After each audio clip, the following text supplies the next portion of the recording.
Elizabeth Taylor loved Montgomery Clift more than any husband, more than any diamond, more than anything Hollywood could offer.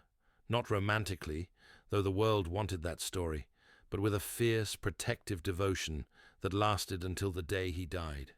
She understood him in ways no one else did, saw past the beauty to the brilliant, terrified, self-destructive man underneath. The night of the accident, it was Taylor who found him. The party had been at her house. He'd left disoriented, probably drunk, definitely not safe to drive. When the crash happened minutes later, she ran to the wreckage in evening clothes and pulled him from twisted metal. His face was shattered, blood everywhere, teeth knocked loose. She reached into his throat and pulled out broken teeth so he wouldn't choke. She held him as they waited for the ambulance, whispering reassurances, refusing to let him see how bad it was. After that night, she became his protector.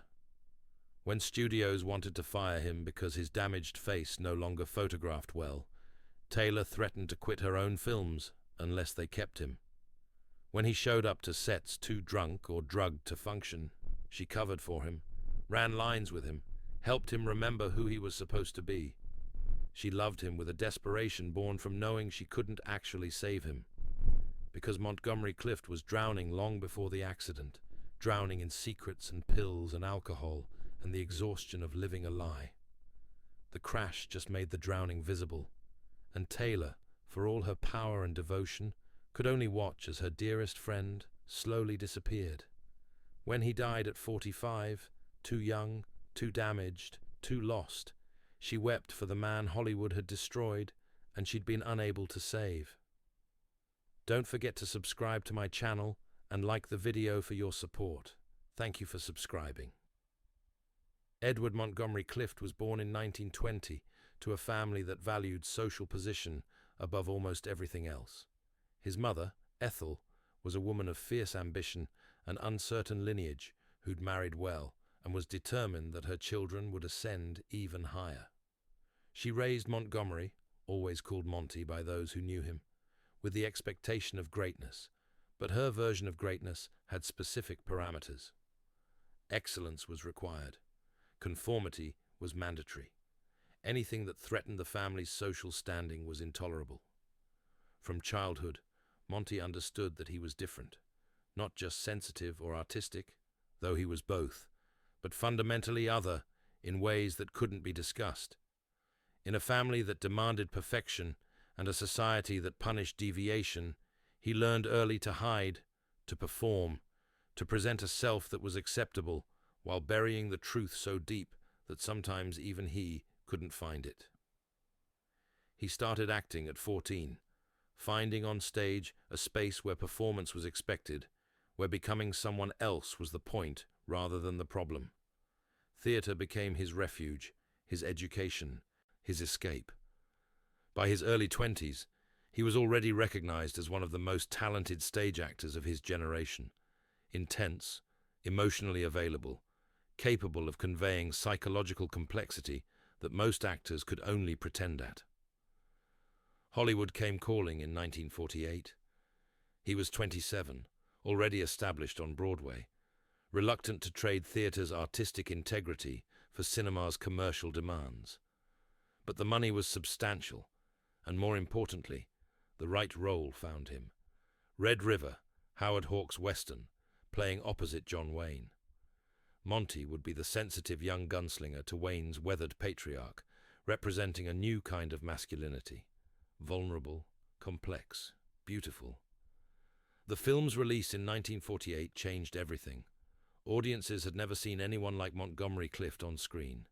He was beautiful in a way that transcended typical leading man handsomeness. The bone structure, those impossible cheekbones, the deep-set hazel eyes, the perfectly proportioned face, created a visual poetry that cameras worshipped. But it was more than beauty. There was intelligence in his performance, psychological truth, an emotional availability that felt revolutionary in an era of manufactured movie star charm. Howard Hawks reportedly said that Clift had the most beautiful face in cinema. Cinematographers struggled to light him correctly, because his features created their own dramatic shadows and highlights. Women fell in love with him, men wanted to be him, and Hollywood, recognizing a phenomenon, came at him with contracts, offers, the full machinery of star-making. But Monty had no interest in being a movie star. He wanted to be an actor, an artist. He turned down more roles than he accepted, infuriating studios who couldn't understand why someone would reject guaranteed fame and fortune. He only chose projects that interested him artistically, that offered characters with psychological complexity. Money and celebrity meant nothing compared to the work itself. In 1949, he met Elizabeth Taylor. She was 17, already a star from childhood, filming A Place in the Sun with Monty in the role that would define him, George Eastman, the poor man seduced by wealth and destroyed by desire. Taylor played the rich girl he loved, and their on-screen chemistry was immediate, profound, almost unbearably intimate. But what happened off-screen was different and ultimately more important. They became friends, real friends, in a town where real friendship was rare and genuine understanding even rarer. Taylor, despite her youth, recognized something in Monty, a fundamental loneliness, a quality of hiding that she understood because she'd been performing since childhood too. And Monty, who kept almost everyone at a careful distance, let Taylor in. She saw things about him that he never spoke about, the way he tensed when gossip columnists asked about romantic interests, the careful performance he gave when photographed with starlets at premieres, the relief in his eyes when he could drop the facade, usually late at night, in private moments when he could be honest about who he was and what he feared. Monty was gay or bisexual. The labels mattered less than the terror. In 1950s Hollywood, homosexuality wasn't just scandalous, it was criminal, career-ending, potentially life-destroying. The studios had morality clauses. Police raided gay bars. Gossip columnists destroyed careers with strategic whispers. The fear was total, constant, exhausting. He had relationships in secret, men whose names never appeared in any photograph, who existed only in the margins of his carefully controlled public life. Some were brief encounters. Some were deeper connections that had to be hidden, denied, performed away whenever publicity demanded heterosexual presentation. The best method actor of his generation spent his entire life giving his most demanding performance off-screen, pretending to be straight. Elizabeth Taylor knew. She never asked him to confirm it. That would have been cruel, would have required him to speak the unspeakable. But she understood, and her understanding came without judgment, without demands that he be anyone other than who he actually was. In her presence he could breathe. The performance could drop, at least partially. She became his safe harbor in a hostile sea. Through the early 1950s, his career blazed. A Place in the Sun made him a superstar and earned him his first Academy Award nomination. From Here to Eternity, in 1953, gave him another nomination and cemented his position as the most important young actor in American cinema. He was better than Marlon Brando, some critics said, more subtle than James Dean, the actor who would define the next decade of American film. But the pressure was crushing. Every magazine cover, every interview, every publicity appearance required careful management. Which starlet would he be photographed with? What answer would he give when reporters asked about marriage plans? How to navigate the constant scrutiny without revealing the truth that could destroy everything?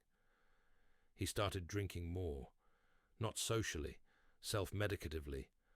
Alcohol quieted the anxiety, numbed the constant fear of exposure, made the performance easier to maintain. Then came pills, sleeping pills, because the anxiety made sleep impossible. Pain pills, because tension manifested as chronic headaches and back pain. Uppers to counteract the downers, a pharmaceutical balancing act that worked until it didn't. Elizabeth watched, worried. She tried to talk to him about the drinking, about showing up to sets hungover or still drunk from the night before. But how do you tell someone to stop self-medicating when you understand why they're doing it? How do you ask someone to face sober the terror that's driving them to drink? She could offer love and friendship, but she couldn't offer safety in a world that wanted to destroy him for being himself. In 1956, they were making Raintree County together. Monty and Elizabeth reunited for the first time since A Place in the Sun. The production was troubled. Monty was drinking heavily, showing up late, struggling with lines he would have mastered effortlessly years earlier. Elizabeth covered for him, ran interference with the director, did everything she could to protect him. On May 12, 1956, Elizabeth threw a dinner party at her house in Benedict Canyon. Monty came, drank too much, left around 9:30 p.m., despite Elizabeth's concerns that he wasn't safe to drive. Her husband at the time, Michael Wilding, and their friend Kevin McCarthy, followed behind Monty's car to make sure he got home safely. Minutes later, on a sharp curve, Monty lost control.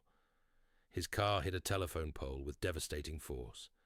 The impact crushed the front of the vehicle, and Monty's face hit the steering wheel with such violence that his jaw broke in 4 places, his nose shattered, teeth were knocked out, and the left side of his face was crushed. Kevin McCarthy, following behind, saw the crash. He ran to the wreckage and then back to Elizabeth's house, shouting that Monty had been in an accident. Elizabeth didn't wait for details. She ran out in her evening clothes, down the dark, winding road to where Monty's car was wrapped around the pole. What she found was nightmare. Monty was conscious, but trapped in the wreckage, his face destroyed, blood everywhere. She could see immediately how bad it was.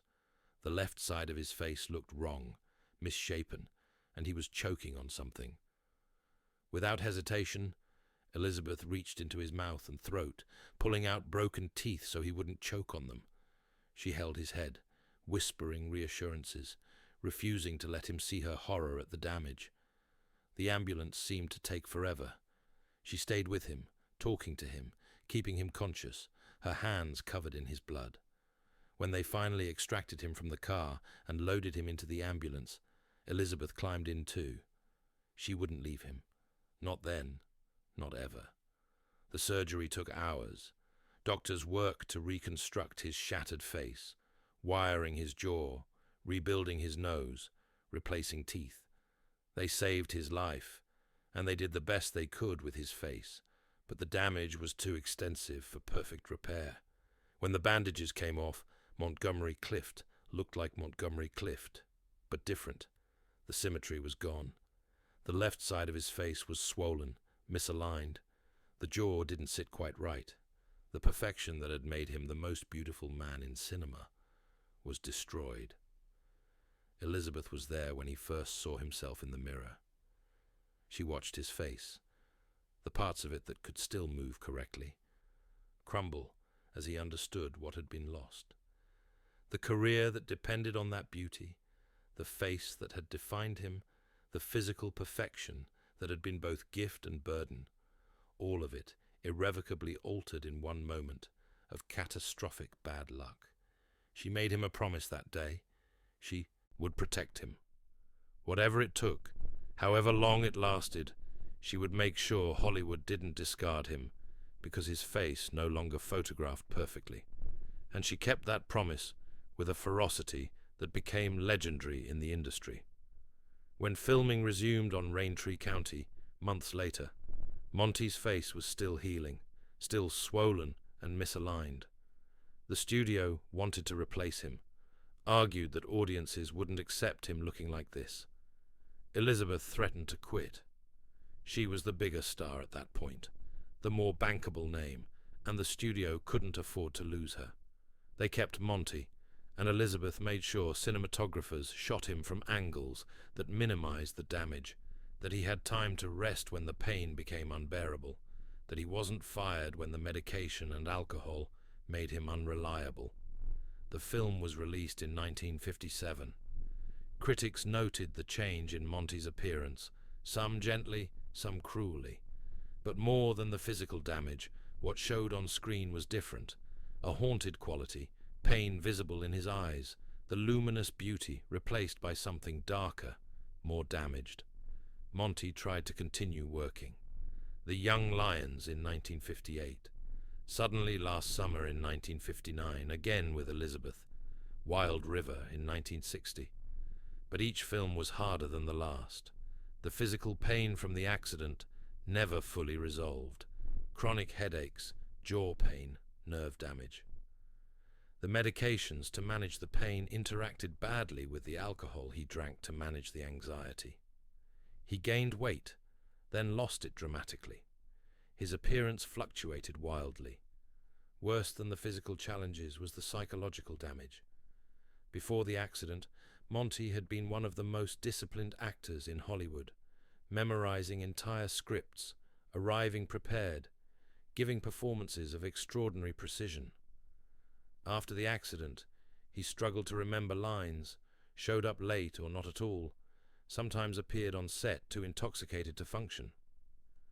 Elizabeth covered for him when she could. On Suddenly Last Summer, when Monty couldn't remember his lines, she ran them with him between takes, fed him cues, did everything possible to help him deliver the performance. When director Joseph Mankiewicz wanted to fire him, Elizabeth intervened. Again. Always. But there were limits to what even Elizabeth Taylor could do. She couldn't make the pain stop, couldn't undo the accident, couldn't fix what was breaking inside him. She could love him fiercely, protect him when possible, but she couldn't save him from himself. Through the early 1960s, Monty's decline accelerated. The drinking increased. The pills multiplied. Painkillers, sleeping pills, uppers, downers, whatever doctors would prescribe or he could otherwise obtain. His weight yo-yoed. He looked old, far older than his actual age. The beautiful face was now bloated and damaged, the effects of chronic substance abuse visible in every photograph.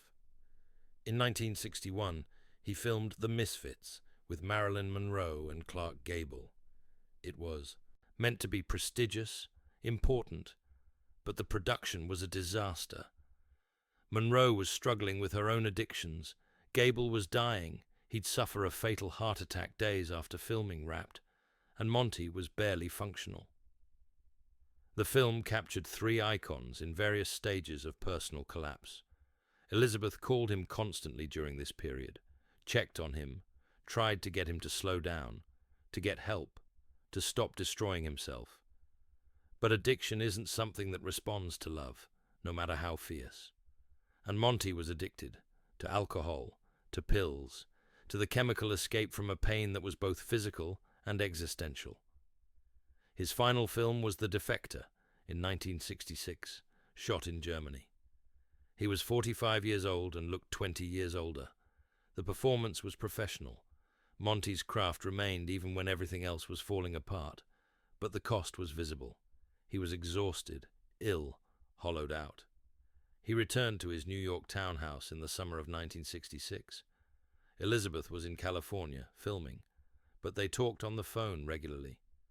She heard the deterioration in his voice, the slurring that wasn't just alcohol, but profound exhaustion. She begged him to come to California, to let her take care of him. But Monty insisted he was fine. He was always fine, even when he manifestly wasn't.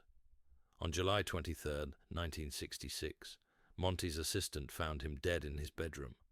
He died alone during the night, probably from a heart attack brought on by years of substance abuse. He was 45 years old. The official cause of death was listed as occlusive coronary artery disease, but everyone who'd known him understood that Montgomery Clift had been dying in installments for a decade. Elizabeth was filming when she got the news. She collapsed, sobbing. The man she'd loved most in the world, the friend she'd tried desperately to save for 10 years, was gone. And she knew with the clarity that grief sometimes brings, that she'd been watching him die slowly since that night in 1956, when she'd pulled broken teeth from his throat. She spoke at his funeral, though she could barely get through it. Talked about his brilliance, his sensitivity, his terrible vulnerability. Talked about the man Hollywood had created and then destroyed. Talked about loving someone you can't save. About watching helplessly as someone drowns despite your best efforts to pull them to shore. For the rest of her life, Elizabeth Taylor carried Montgomery Clift with her. She spoke about him in interviews, always with profound tenderness.